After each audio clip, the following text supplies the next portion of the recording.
साथियों, मैं आपको बताता हूं कि आरबीआई की क्या गाइडलाइंस है, कैसे आपको 2 साल का मोराटोरियम मिल सकता है, उस विषय पे आज दीप का ध्यान। नमस्ते, प्रणाम, सलाम वालेकुम, सत श्री अकाल, जय मसीह की, राम राम जी, जय माता की, जय हिंद, जय भारत। साथियों, आपका स्वागत है डिसेंट फैमिली में। साथियों, आज हम बात करेंगे कि आपको लोन से छुटकारा कैसे मिलेगा, आपको मोराटोरियम कैसे मिल सकता है। साथियों, जैसा कि आपको पता है कि आज की डेट में माननीय सुप्रीम कोर्ट से जो केस लगा हुआ था वो वहाँ से रिजेक्ट हो चुका है। तो आज की डेट में माननीय सुप्रीम कोर्ट ने कोई ऐसा आदेश नहीं दिया है कि आम और खास आदमी को मोराटोरियम दे दिया जाए। ना ही केंद्र सरकार ने ऐसा कोई आदेश दिया है, ना ही रिजर्व बैंक ने ऐसा कोई आदेश दिया है।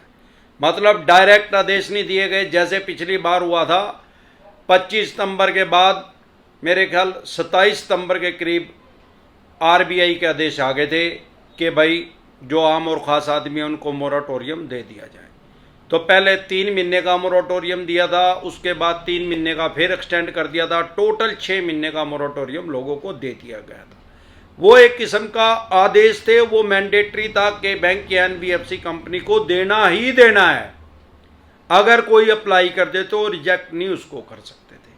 लेकिन अब की बार कोई ऐसा आदेश नहीं आया। रिस्ट्रक्चर के लिए आदेश तो आया है, लेकिन वो भी बैंक और एनबीएफसी कंपनी को अपने विवेक पे फैसला लेना है। मैंडेटरी नहीं, ऊपर से प्रेशर नहीं उनके ऊपर डाला गया कि भाई ये देना ही देना है।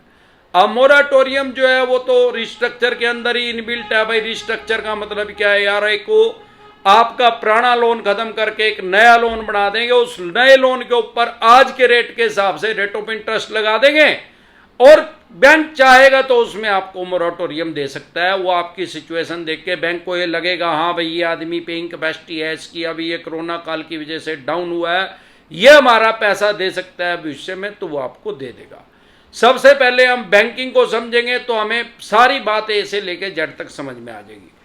बैंक या एनबीएफसी काम कैसे करते हैं भाई साहब। बैंक क्या करता है, लोगों का पैसा इकट्ठा करता है, सेविंग अकाउंट खोलता है, current account, FD, RD, RTGS और ना जाने अन्य 50 तरह के काम करता है।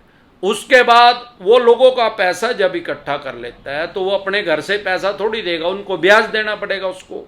अब वो ब्याज कहाँ से लेता है, मोर रिस्क मोर गेन। भाई किसी को अगर होम लोन देगा तो 7% पे देना पड़ेगा, किसी को अगर पर्सनल लोन बिजनेस लोन दे रहा है तो उसको 17% पे भी बैंक दे रहा है, किसी की पुरानी गाड़ी पे कर रहा है तो 18% भी ले रहा है बहुत से बैंक वाले, और एनबीएफसी कंपनी तो 30-35% तक भी ले रहे हैं। एनबीएफसी कंपनी के पास पैसा कहाँ से आ रहा है भाई साहब, एनबीएफसी कंपनी ने कुछ अपना पैसा लगाया, कुछ शेयर बाजार में लिस्टेड है वहां से पैसा आ रहा है और वही लिक्विडिटी आगे चल रही है।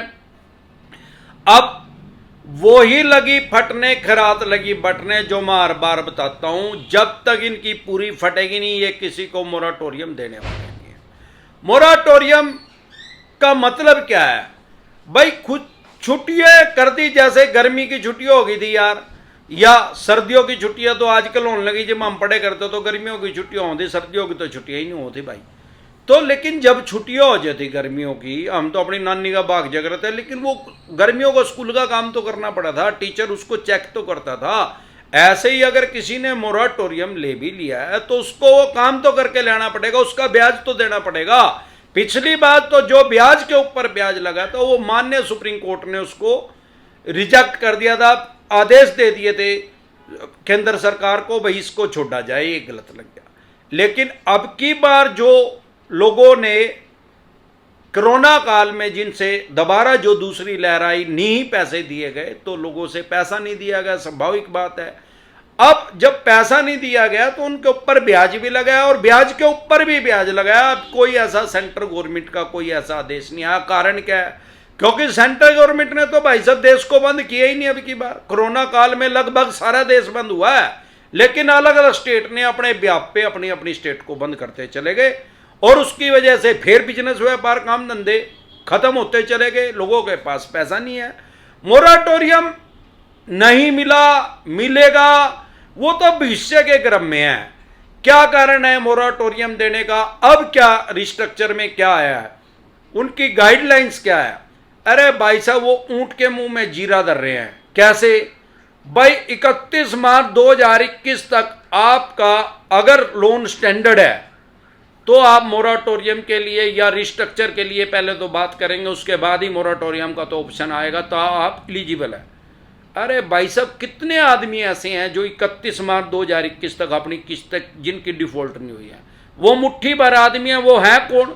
या तो वो गवर्नमेंट एम्प्लॉयज हैं, या फिर उनका कोई काम ही 5% ऐसे भी काम है जो चलते रहे, जैसे आड़त का काम हो गया, सब्जी का, फल का, कोई ऐसा काम कर रहा है तो उसको तो कोई फर्क नहीं पड़ा, या कोई करियाने की दुकान खोल रहा है, या कोई हेल्थ से रिलेटेड काम है, किसी का डॉक्टर था, या कोई उसकी केमिस्ट की दुकान थी, या होलसेल का सप्लायर था। सिर्फ 5% काम ऐसे हैं जिनका पिछले लॉकडाउन में भी फर्क नहीं पड़ा और अब की लॉकडाउन में भी कोई फर्क नहीं पड़ा, क्योंकि वो तो पूरे 100% ही चलते रहे यार, खाने पीने की तो चीज जानती रही। तो वो ही लोग हैं जिनकी 31 मार्च 2021 तक किस्तें जमा हुई होंगी। और मैं समझता हूं कि जिनकी 31 मार्च 2021 तक किस्तें पूरी जमा है, कोई डिफॉल्ट नहीं है, 99% उनको चांस है कि उनको मोराटोरियम चाहिए नहीं, ना उनको रिस्ट्रक्चर चाहिए। अरे भाई 31 मार्च तक दे रहे हैं, मुझको लगता है कि वो जून की भी दे चुके होंगे।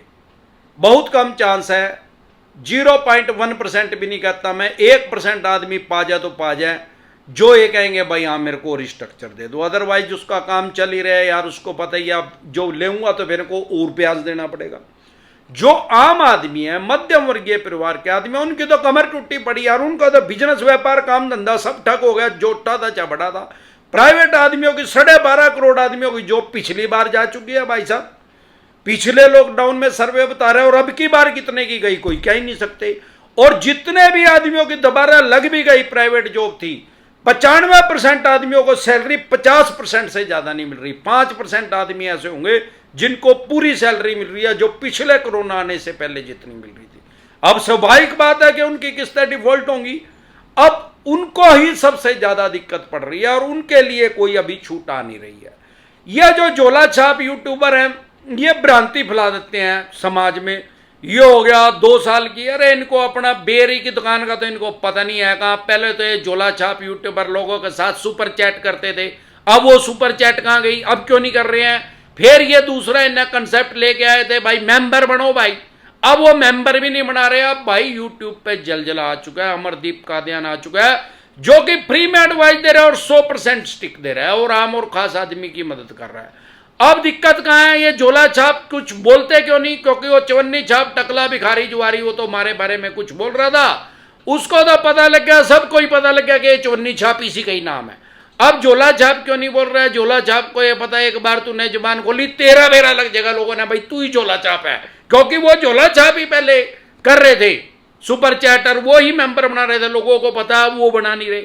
अब उसको ये भी पता लग जाएगा, उसको वैसे तो पता ही है भाई मेरे को ही झोला छाप कह रहे हैं, अब 100% कन्फर्म हो जाएगा। ये झोला छाप यूट्यूबर, इनको बेरी की दुकान का पता नहीं है, 2-4 लोन इनके अपने होए पड़े होंगे, नगद होए पड़े, उन्हीं मत सीख के फिर जाकर लोगों को एडवाइस दे रहे हैं। यो तो ऐसा हाल हो गया, मतलब किसी को होगी टीबी और उनने 5-7 महीने साल दवाई ले ली, वो को मैं ही डॉक्टर बन गया भाई, अरे मुझसे ना पागी हल्दी गांठों को मैं पंसारी बन गया भाई। ऐसे किसी को मोराटोरियम नहीं मिलेगा।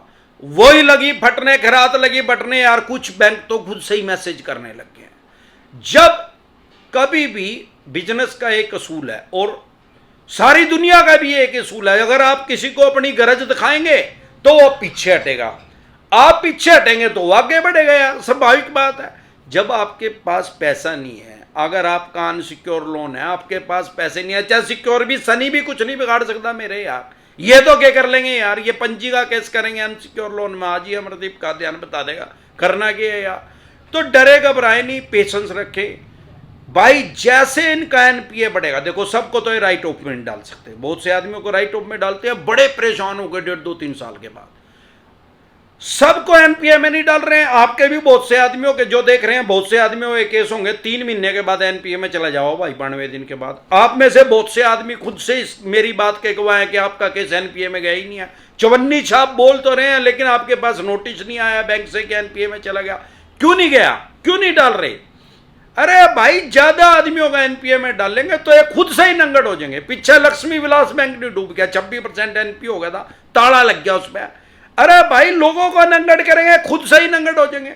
तो ये अपना बचाव करने के लिए आपको एनपीए में नहीं डालेंगे, कोशिश करेंगे, कुछ बंदों को तो डालेंगे लेकिन सबको एनपीए में नहीं डाल सकते, क्योंकि करोड़ों आदमियों का लोन डिफॉल्ट की श्रेणी में। आप भाई साहब करोड़ों आदमियों, तो ये खुद से ही ताला लग जाए इनको, इनकी मजबूरी है रिस्ट्रक्चर करना आपके लोन को, और आपको मोराटोरियम देना भी इनकी मजबूरी है।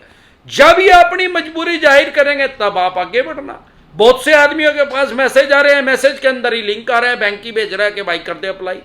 फिर वो अप्लाई करने से पहले ब्रांच हेड से मिले, बता भाई कितनी एक्स्ट्रा फीस लेगा, कितनी एक्स्ट्रा मैं मोराटोरियम ले लूं, साल के लिए, 2 साल के लिए, 6 महीने के लिए, तो कितनी मेरी किस्तें आप एक्सटेंड करोगे या मेरी ईएमआई कितनी बढ़ाओगे। इस तरह से आपको काम करना है।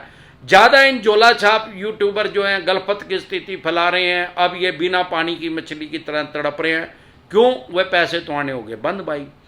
तो इसी तरह की या किसी भी तरह की कोई भी दिक्कत परेशानी आपके किसी भी यार प्यारे रिश्तेदार को आ रही है तो कमेंट कर सकते हैं। आपको कोई दिक्कत परेशानी आ रही है आप कमेंट कर सकते हैं।